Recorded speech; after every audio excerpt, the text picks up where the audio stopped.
아직 그 어린 자녀를 키우고 있는 그런 가정들을 보면은요, 아빠의 역할과 엄마의 역할이 제각각인 것을 볼 수가 있는데요. 어린 자녀들은 성장을 해가면서 다양한 잘못이나 실수를 범하기 마련이지 않습니까? 그럴 때는 그런 잘못들을 부모가 지혜롭게 다루어야 하는 또 의무가 있으니까 그 과정에서 어쩔 수 없이 부모들 중에 한쪽은 이른바 악역을 맡게 되는 경우들이 많이 있습니다. 아빠가 자녀를 혼내는 역할을 맡지 않습니까?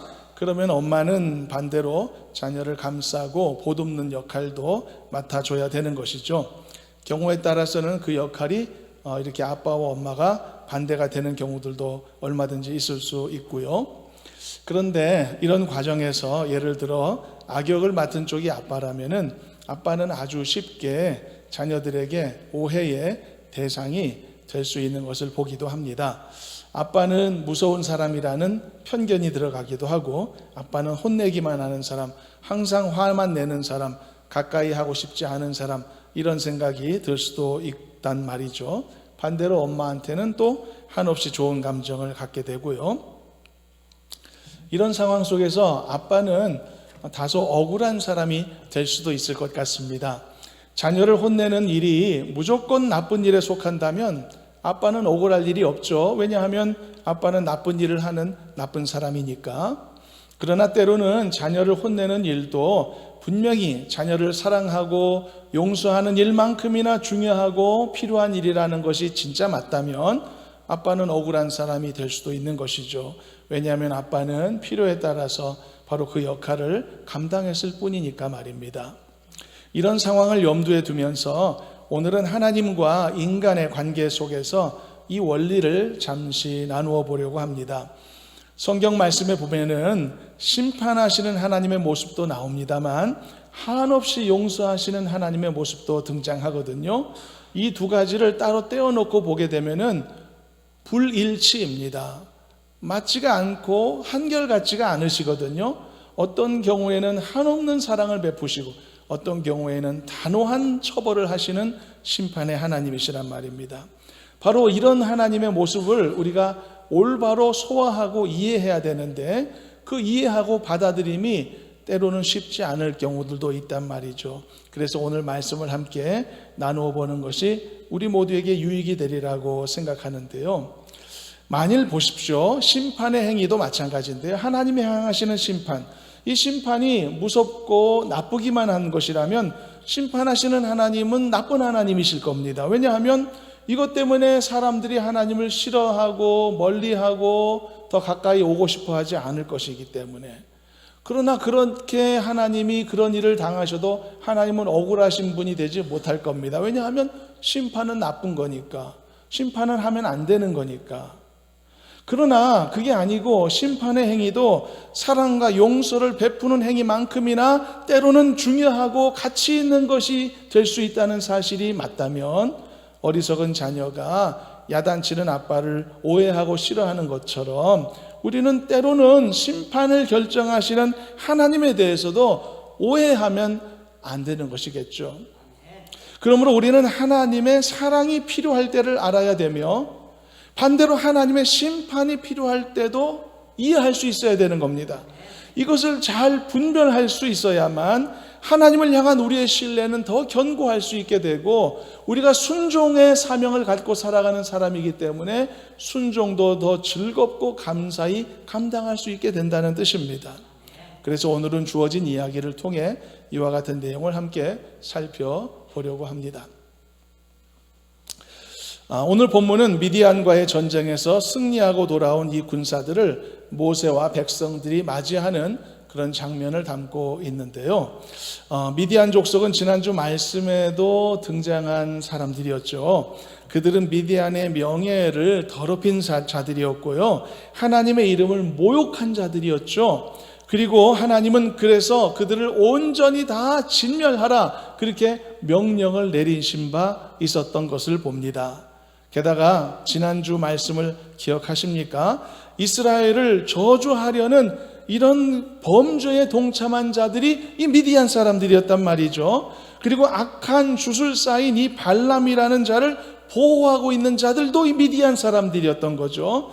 그래서 지난주 말씀에도 이스라엘의 원수 같은 자들이 미디안이었는데 그들은 곧 하나님의 원수이기도 한 자들이었다라는 설명이었죠. 이런 자들이 미디안이었던 겁니다.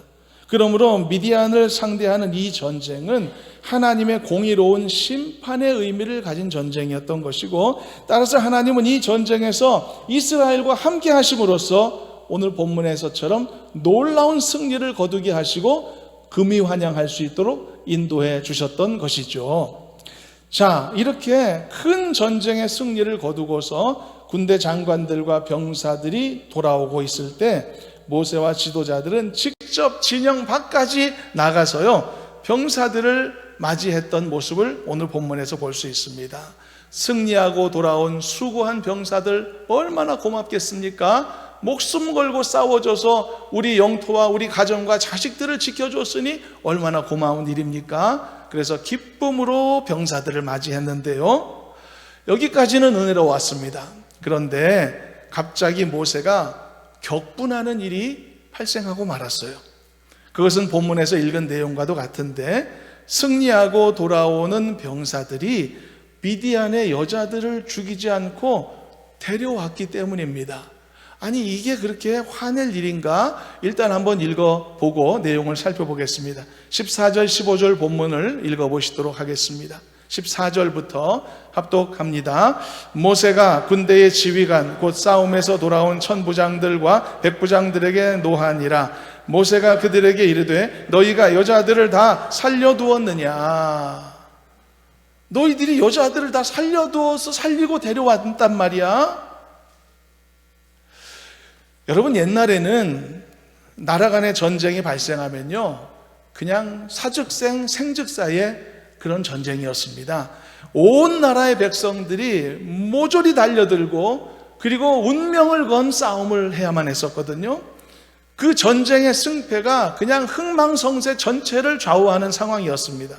전쟁이 터지면은 그래서 상대방의 군인이건 뭐 상대방의 백성 민간인이건 닥치지 않고 다 죽여야만 했고요, 뭐 상대방 가진 시설이 군사시설이든 민간시설이든 구분하지 않고 모든 것을 파괴하는 그런 형식의 전쟁을 벌여야만 했습니다. 그리고 전쟁에서 만일 졌지 않습니까? 그러면 죽음을 맞이하거나 아니면 그들의 노예가 되거나, 그것밖에는 없었거든요. 그렇지만 오늘날에는 좀 전쟁의 성격이 좀 달라졌죠.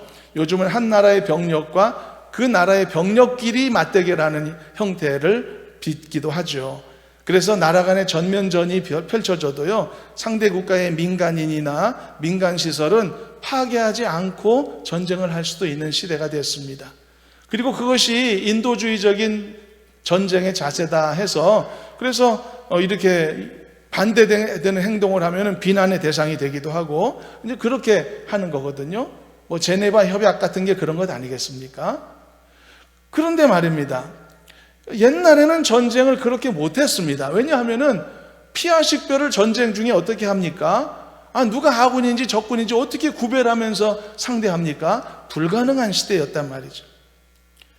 그렇기 때문에 모두 다 살상하는 것, 이게 기본적인 태도였죠. 그러나 지금은 그렇지 않다는 것입니다. 마음만 먹으면 얼마든지 민간시설 또 민간인을 보호하면서 전쟁을 치를 수 있다. 이처럼 여러분, 요즘 시대조차도 법으로나마 이렇게 인도주의적인 전쟁 수칙까지 세워져 있는데 말이죠. 그런데 오늘 본문의 상황을 보니 하나님은 처음부터 미디안과의 전쟁을 명령하시면서 여자든지 어린아이든지 말이지 다 죽여라, 이렇게 말씀하셨단 말이죠. 너무 잔인한 것 아닌가? 한 사람도 남기지 말라고 하셨단 말이죠. 왜 그러셨을까요? 왜냐하면 여러분, 이것은 하나님의 공의를 세워야 하는 전쟁이었기 때문이고요, 지난 시간에 봤던 것처럼 그들은 이스라엘의 원수였기 때문이며 동시에 하나님의 원수였기 때문에 그 원수를 갚는 준엄한 심판의 성격을 가진 전쟁이었기 때문이죠. 그래서 이만큼 심판이라는 게 무서운 겁니다. 여러분, 우리가 심판이라는 단어를 때로는 지나치게 가볍게 여길 때가 많은데요, 절대 그렇지 않습니다. 심판에는요, 자비가 끼어들 틈이 없는 것입니다. 절대 그것이 끼어들지 못합니다. 그래서 그래서 심판이라고 부르는 것이거든요. 그러나 심판 단계 전에는 얼마든지 회개의 기회가 주어지게 되는 것이죠. 그렇기 때문에 하나님의 자비하심이 끼어들 틈도 많이 있는 것입니다. 얼마든지 기회가 있다는 겁니다. 심판 전이라면 말이죠. 아무리 늦었더라도 마지막 심판의 선고 전까지는 회개할 기회가 있다. 그러나 이 미디안 정복 전쟁은 하나님의 심판의 의미를 가진 전쟁이었기에 어떤 자비도 끼어들어서는 안 되는 상황이었다는 뜻입니다. 그리고 그것이 하나님의 명령이기도 했다라는 것입니다. 그런데 오늘 본문 상황을 보니 전쟁터에서 돌아온 병사들이 콕 집어서 미디안의 여자들만 살려서 데려왔단 말이죠. 그래서 모세가 이 상황을 강하게 질타했던 것입니다. 그러면 왜 하나님이 이렇게나 모질게 미디안의 사람들에게 심판을 내리셨을까? 하나님의 이 결정을 우리가 좀 더 잘 이해해야만 하는 겁니다. 오늘 말씀의 목적은 하나님이 어떤 결정을 하시든지 어떤 일들을 펼치시든지 그것을 이해하는 사람이 되자는 것이 목적입니다. 이해하고 그리고 받아들일 수 있어야 기쁨으로 순종할 수 있는 사람이 될 수 있을 테니까요. 여러분, 순종하는 그리스도인 되기를 원하시나요? 순종하고 싶은 성도들이 되시길 원하시나요? 근데 순종이 쉽나요? 쉽지 않을 때가 많거든요. 왜 어렵나? 쉬운 방법이 있습니다. 끌려다니면서 순종하는 건 어렵습니다. 끌려다니는 거 어렵습니다. 이것은 한두 달, 조금 단기간은 그렇게 할 수 있겠지만 계속 지속되지는 못합니다. 교회 안 다니는 자녀들 교회 다녀라, 교회 나와라, 그리고 다구치고 계속 푸시해가지고 한두 달은 나오게 할 수 있습니다. 그렇지만 지속적으로 신앙생활 하기는 못합니다. 언젠가는 도망갑니다.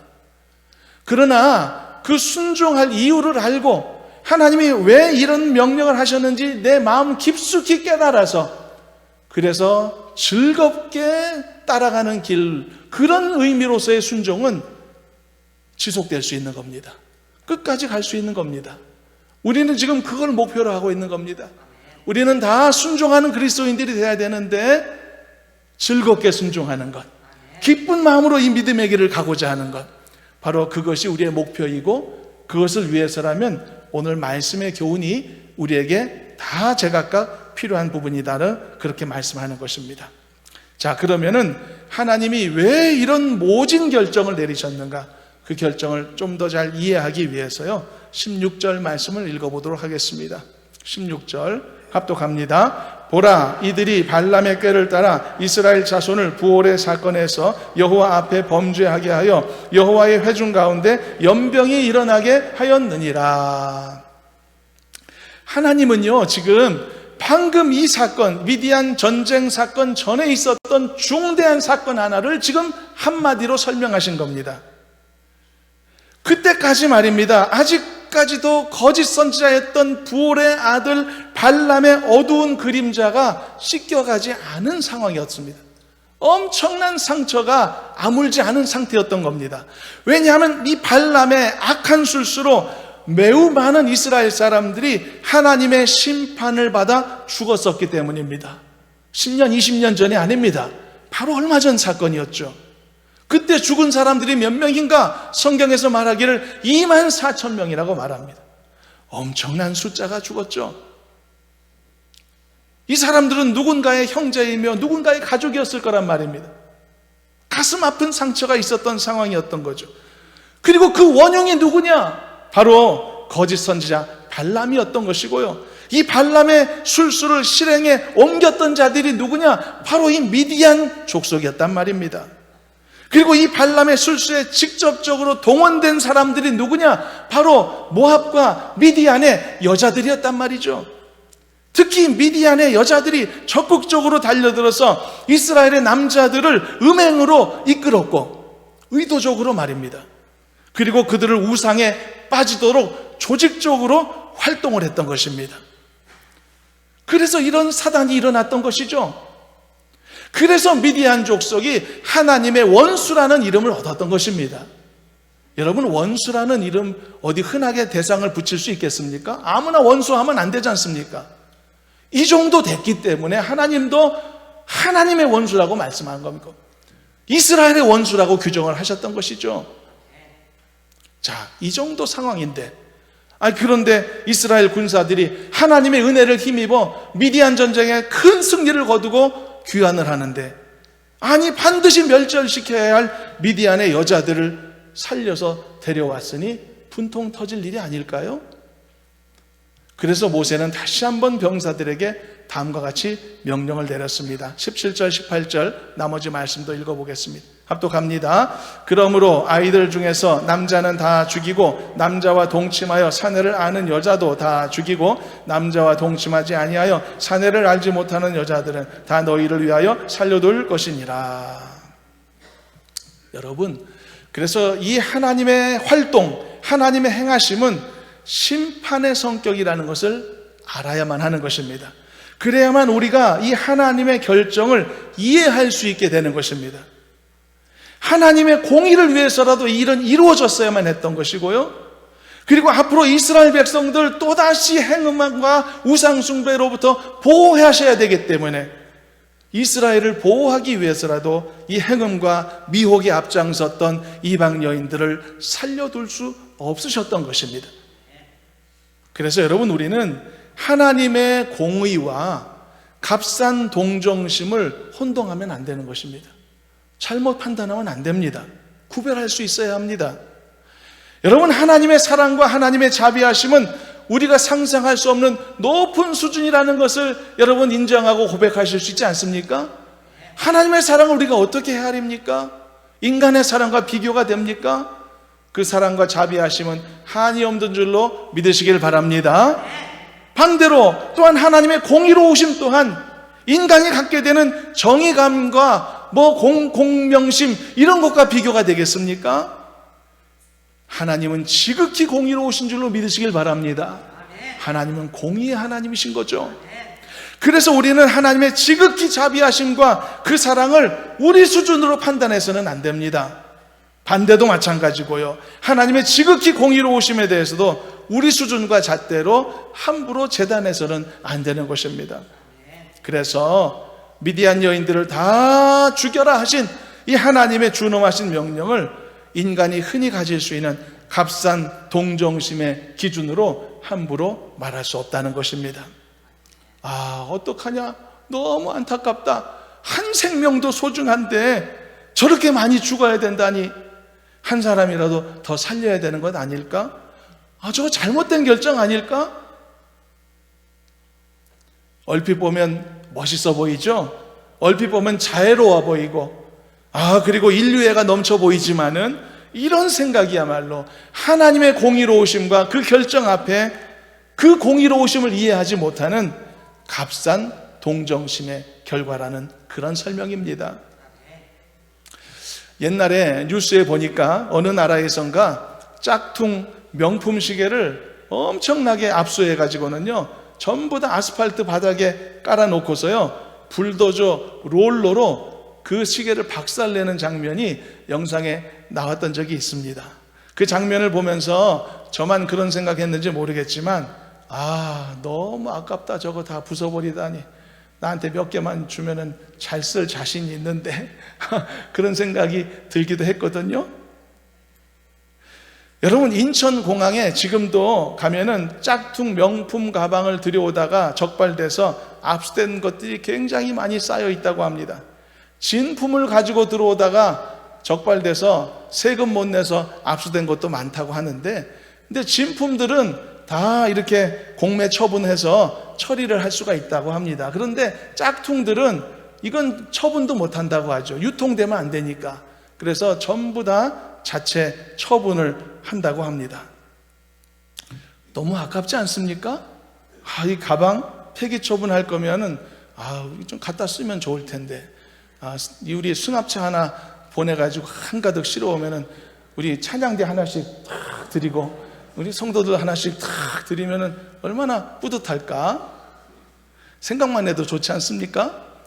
그런데 여러분, 그것은 사회의 정의를 바로 세우고 범죄를 단죄해야 하는 중요한 국가적 기능을 이해하지 못하는 아주 어리석고 얄팍한 생각인 것이죠. 부서져서 사라져버리는 저 짝퉁시계의 경제적 가치보다 범죄가 없는 정의로운 사회를 만들어내는 가치가 몇천 배는 더 귀한 것이 아니겠습니까? 그래서 말입니다, 미디안의 모든 자들을 멸절시키라는 이 하나님의 명령도 우리가 바르게 이해해야 된다는 겁니다. 우리의 어줍지 않은 인간적 가치로서 판단하지 말아야 된다는 뜻입니다. 하나님은 우리보다 훨씬 더 정의로우시고 공명정대하신 분이라는 것을 믿으시길 바랍니다. 또한 하나님은 우리보다 훨씬 더 사랑이 많으시고 훨씬 더 긍휼과 자비가 넘치시는 분인 줄로 믿으시길 바랍니다. 이걸 알고 이걸 믿고 시인할 수 있어야 하나님의 결정에 순응할 수 있다는 뜻입니다. 기쁘게 순종할 수 있다는 뜻입니다. 그래서 오늘 우리가 이 사건을 통해서 알 수 있어야 되고 고백할 수 있어야 되는 것은 하나님께서는 이 범죄 앞에 얼마나 공명정대하신 분인가를 알아야 되는 것이고, 그리고 하나님은 또한 택하신 자녀들을 보호하시는 일에 있어 얼마나 진심을 다하시는 분이신가를 알 수 있어야 되는 것입니다. 이런 것들이 오늘 말씀을 통해 우리가 알아야 되는 부분들인 것이죠. 사랑하는 여러분, 하나님의 공의로우심을 깊이 깨닫고 그것을 더 깊이 이해하며 그것에 순응하는 성도들이 되시기를 주님의 이름으로 축원합니다. 그럴 때 우리는 더 깊이 하나님을 알아갈 수 있을 겁니다. 따라서 더 즐겁게 순종의 삶을 살 수 있을 겁니다. 끌려다니는 괴로운 순종 말고 기쁨으로, 기꺼이 감사로 즐겁게 노래하며 따라가는 순종의 삶. 저와 여러분 이런 사람 되고 싶지 않습니까? 기왕 신앙생활 하는데 감사로 즐거움으로 넘치는 신앙생활 말입니다. 바로 이런 삶이 우리에게 있기를 간절히 소망합니다. 자, 그런데 여기서 우리가 한 가지 더 생각해 보고자 하는 부분이 있습니다. 그것은 이번 일을 다루고 있는 모세의 태도와 관련된 것인데요, 이 사건을 다루고 있는 모세의 모습을 보기 위해서 14절 말씀만 다시 한번 잠시 읽어보도록 하겠습니다. 14절 같이 합독합니다. 모세가 군대의 지휘관 곧 싸움에서 돌아온 천부장들과 백부장들에게 노하니라. 자, 우리가 주목하는 것은 모세가 분노했다는 겁니다. 화를 냈다는 거거든요. 미디안 여자들을 살려왔으니까. 근데 우리가 여기서 생각하려고 하는 것이 모세의 분노입니다. 지금 이 미디안 전쟁의 승리가 있기 바로 전에 하나님은 모세를요, 아바림 산에 올라가셔서 은밀한 말씀을 하셨었습니다. 그곳에서 하나님은 모세에게 너 이제 금방 죽게 될 것이다, 모세의 죽음에 대해 알려주셨고요, 그리고 또 한 가지 그 이유까지 알려주셨죠. 너가 40년 동안 충성을 다했지만 그러나 가데스 무리바에서 그 바위를 내치는 그 순간 너가 하나님께 나에게 영광 돌리지 않고 분노를 발했던 그 하나의 잘못 때문에 너의 사역은 여기까지로 결정되었다는 하나님의 말씀을 듣게 되지 않습니까? 그때 모세가 그 말을 들었을 때 얼마나 후회스러웠을까, 인간적으로 말이죠. 내가 왜 그때 분노를 터뜨렸지? 좀 더 참았다면, 좀 더 참을 수 있었다면 그 고비를 넘길 수 있었을 텐데. 물론 이 속에는 하나님의 기쁜 섭리까지 다 있었겠지만 그것과는 별개로 인간적인 후회의 마음이 왜 없었을까 짐작할 수 있지 않습니까? 그런데 그 일이 바로 전이의 일이거든요. 근데 그 일이 있은 얼마 후에 미디안 전쟁이 시작되었던 것이고, 그리고 미디안에서 전쟁에서 승리했던 것인데요, 모세는 또 한 번 돌아오는 군사들을 향해 이렇게 분노를 발했다는 말이죠. 다른 상황이긴 했지만 말입니다. 어쩌면 인간적인 마음으로라면은 또 한 번 내가 분노의 감정을 터뜨리는 것에 대해 무섭기도 하지 않았을까요? 내가 또 괜히 화내다가 또 다시 하나님 앞에 징벌을 받을까 무섭지 않았을까요? 그런데 이번에는 모세가 전혀 조심스러워하지 않고 거침없이 또 한 차례 분노를 발했단 말입니다. 그런데 이번에는 하나님이 이번 일에 대해서는 어떤 말씀도 없으시고 책임도 묻지 않으셨단 말입니다. 그럼 뭔가 달랐다는 뜻인데 뭐가 달랐을까요?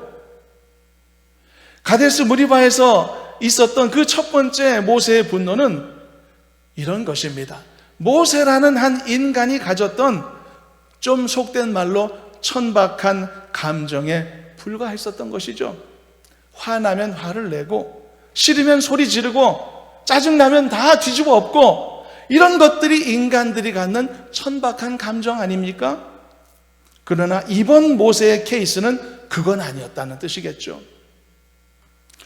제가 예전에 얼마 전에 한 마트를 방문했는데 그 마트 입구에서 어떤 중년 남자가 마트 여직원에게 상스러운 욕을 퍼붓는 장면을 목격했습니다. 굉장히 불쾌했는데요.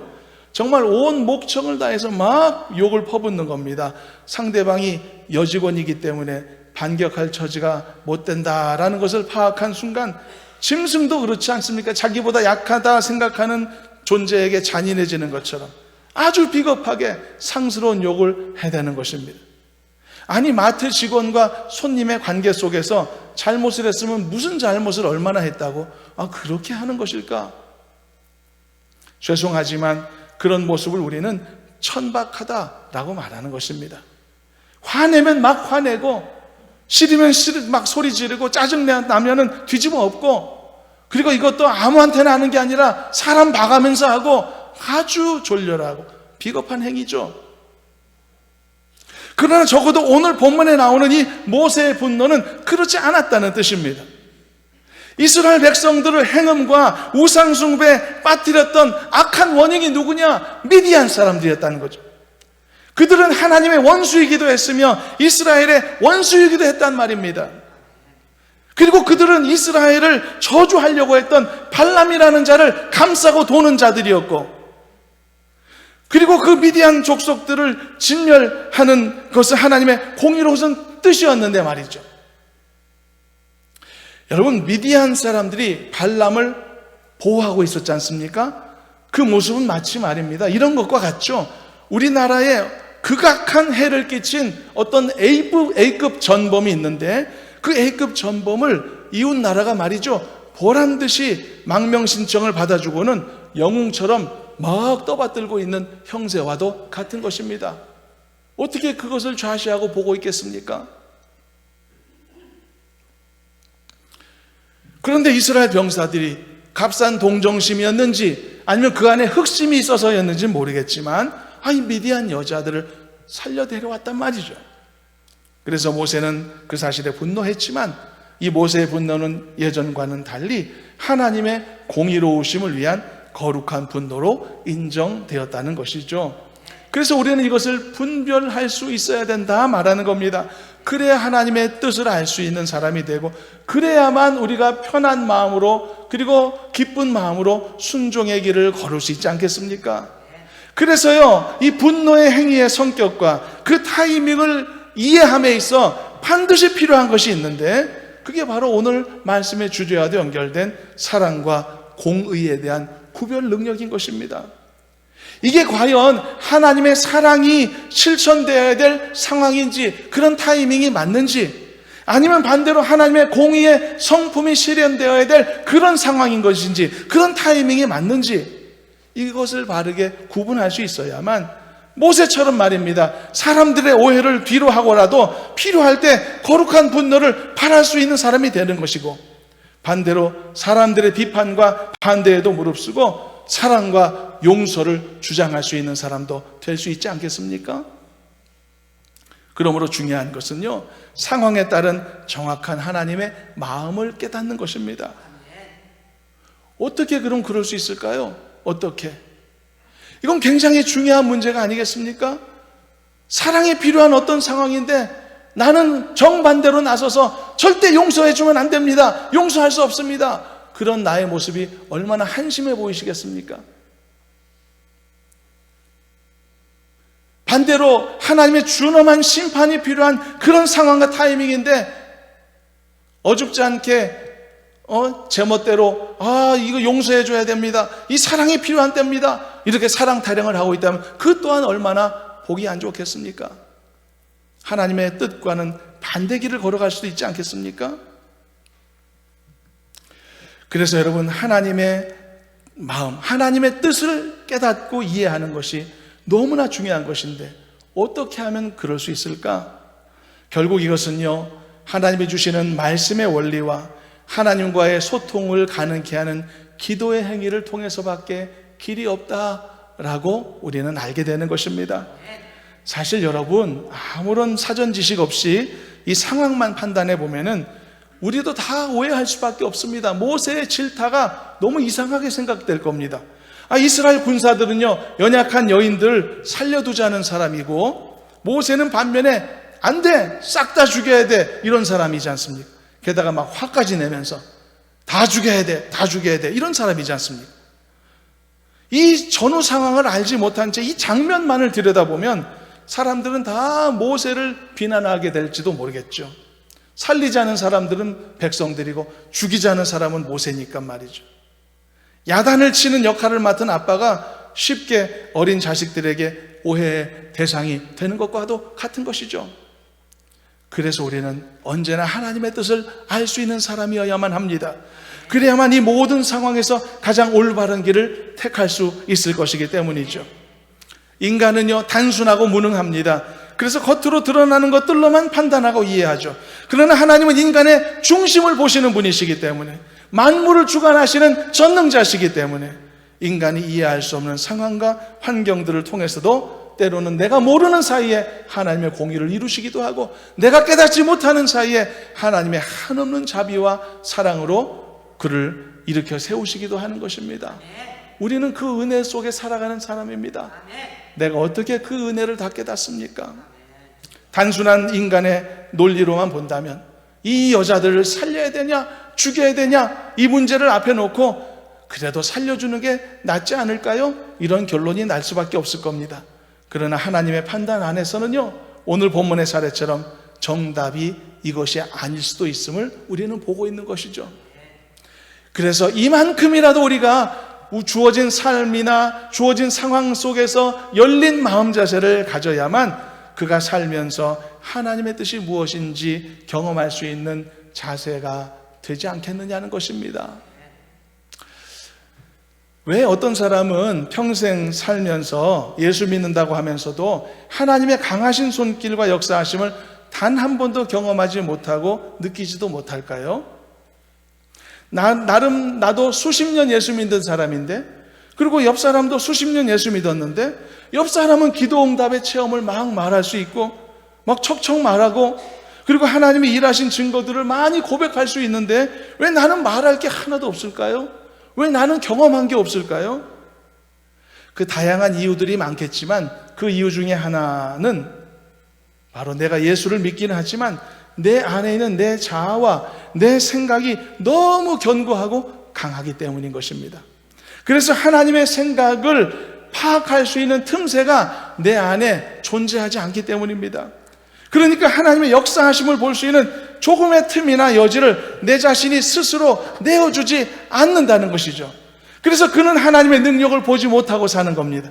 하나님의 능력이 없어서 못 보는 게 아니라 하나님의 능력을 너무나 강한 내 자아가 가로막고 있기 때문에 못 보고 느끼지 못하고 살아가고 있는 것이죠. 그래서 우리는 하나님의 뜻이 무엇인지, 하나님의 생각이 어디 있는지를 깊이 볼 수 있는 마음가짐을 반드시 가져야 합니다. 그래야만 우리의 신앙생활이 더 차원 높은, 더 기름지고 값진 삶이 될 수 있는 겁니다. 로마서 12장 2절을 참고해서 잠깐 읽어보고 이제 마무리로 가겠습니다. 12장 2절 로마서 함께 합독합니다. 너희는 이 세대를 본받지 말고 오직 마음을 새롭게 함으로 변화를 받아 하나님의 선하시고 기뻐하시고 온전하신 뜻이 무엇인지 분별하도록 하라. 분별해야 할 줄로 믿습니다. 나에게 분별할 능력이 없다면 하나님의 뜻을 못 보겠죠. 하나님의 뜻을 못 보며 이 세상을 살아가면 모든 것에 의문부호가 생길 것이고 그 어떤 것에도 의심하는 마음이 사라지지 않겠죠. 그럼에도 나는 말씀에 순종하는 삶을 그리스도인으로서 살아야 되니 그 삶이 괴롭고 힘들겠죠. 행복하지 않겠죠. 이것은 하나님의 기뻐하시는 모습이 아니라는 겁니다. 그러나 나에게 분별할 능력이 있다면 나는 하나님의 뜻을 볼 수 있는 사람이 되겠죠. 무엇이 하나님의 사랑이고 무엇이 하나님의 공의인가를 파악하고 깨닫는 사람이 될 수 있겠죠. 그러면 나는 훨씬 더 즐겁게 순종할 수 있을 것입니다. 기쁨으로 그 길을 따라갈 수 있을 것이겠죠. 일반 사람들의 눈에는 저 앞에 있는 것이 진흙더미밖에 안 보이겠지만, 그러나 금을 캐는 사람들의 눈에는 그게 한 무더기의 진흙더미로 보이지 않고 값어치 있는 사금이 섞여 있는 노다지로 보여질 수도 있지 않겠습니까? 그래서 저는 우리 모두가 하나님의 생각을 더 잘 알고 더 깊이 이해할 수 있는 사람이 되었으면 좋겠습니다. 저를 포함해서 여러분 모두가 그런 사람들이 되셨으면 좋겠습니다. 그래서 하나님이 여러분들 앞에 펼쳐주시는 어떤 일에 대해서든지 간에 단 하나의 오해나 단 한 틈의 이 의심도 없는 사람들이 되셨으면 좋겠습니다. 그래서 나와 내 가정에게 행하시는 일, 심지어 나의 자녀, 자손들에게 행하시는 하나님의 그 이끄심을 우리가 바라보게 될 때 그 이끄심과 그 결정하심에 무한한 신뢰를 보낼 수 있는 그런 견고한 믿음의 사람이 되셨으면 좋겠습니다. 이것이 행복한 그리스도의 삶이 아닐까요? 순종하긴 하지만 의심하고 괴롭고 싫고 끌려가는 사람 말고 하나님이 행하신 일에 무한 신뢰를 보낼 수 있어서 내 마음 깊숙이 이해하는 마음까지 생겨서 즐겁게 그 길을 따라갈 수 있다면 얼마나 감사한 일일까. 말씀을 맺겠습니다. 사랑하는 여러분, 더 깊이 하나님의 뜻을 알게 되고 하나님의 생각을 분별할 줄 아는 더 성장하고 더 나아진 그리스도인들이 되기를 간절히 소망합니다. 어느 때가 하나님의 거룩하신 사랑이 적용되어야 될 것인가? 어느 때가 하나님의 그 공의로우심을 우리가 쫓아야 될 것인가? 지혜로운 그리스도인으로서 잘 분별할 줄 아는 삶이 되었으면 좋겠습니다. 그래서 하나님의 행하심과 하나님의 결정하심 앞에 정말 무한 신뢰를 보낼 수 있고 그리고 그 길을 기쁘게 순종하며 나가는 우리가 되었으면 좋겠습니다. 이것에 혹시 방해되는 내 안에 경직된 자아가 있다면, 내 안에 고집스러운 것이 있다면 모든 것들을 다 내려놓도록 도와주시라고 기도하시기를 바랍니다. 내 상식 너무 믿지 마시고 내 경험치 너무 믿지 마시고 하나님이 행하시는 일들을 거룩하고 그리고 경건한 눈으로 바라볼 줄 아는 시각을 가지시기를 바랍니다. 그럴 때 하나님께서 알게 해주시고 그 알게 하신 것을 즐겁게 따라갈 수 있는 그런 복된 삶을 살게 될 줄로 믿습니다. 말씀의 은혜와 도전이 있기를 주님의 이름으로 축원합니다. 기도하겠습니다. 하나님 아버지, 우리에게 펼쳐주신 삶을 더 나은 삶으로 살아가기를 원하오니 하나님 우리를 붙잡아 주시고 인도해 주셔서 지금보다 더 성장하고 더 하나님 앞에 가까이 나아갈 수 있는 복된 성도들이 되게 하여 주시옵소서. 예수님의 이름으로 기도드리옵나이다. 아멘.